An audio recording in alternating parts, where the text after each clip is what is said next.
Le 28 mars dernier, il y a un tremblement de terre de magnitude 7,7 qui a frappé le Myanmar, donc plutôt dans le centre du pays. Les régions principalement affectées sont les régions de Mandalay et du Sagaing. Dans ces zones principalement affectées par le séisme, on estime qu'il y a aujourd'hui 6 millions de personnes qui sont dans besoin d'aide humanitaire.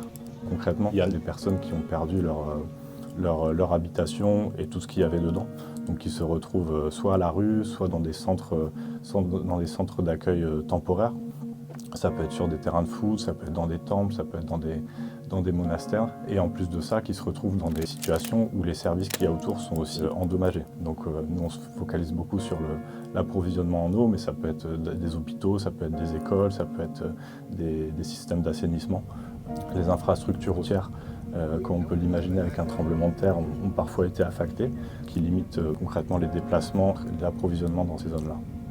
Les personnes ont été impactées directement et donc ils ont besoin tout simplement de survivre, donc de boire, manger, d'avoir un toit et des conditions sanitaires dignes pour vivre, pour éviter aussi la propagation de certaines maladies hydriques. Et donc on va aller les chercher, essayer de leur donner une assistance le plus souvent en cash pour qu'ils puissent couvrir leurs besoins alimentaires et leurs besoins de base. Il y a des gens qui sont sur place, il y a des gens qui sont solidaires les uns envers les autres. Et il y a beaucoup de mécanismes d'entraide qui se créent. Donc concrètement, ça va être des cantines collectives ou des centres d'accueil, des centres d'hébergement gérés par des gens de la communauté qui se sont sentis investis de ce rôle d'aider les autres.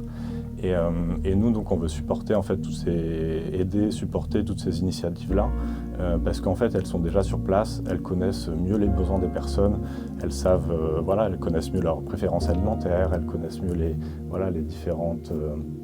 spécificités culturelles aussi.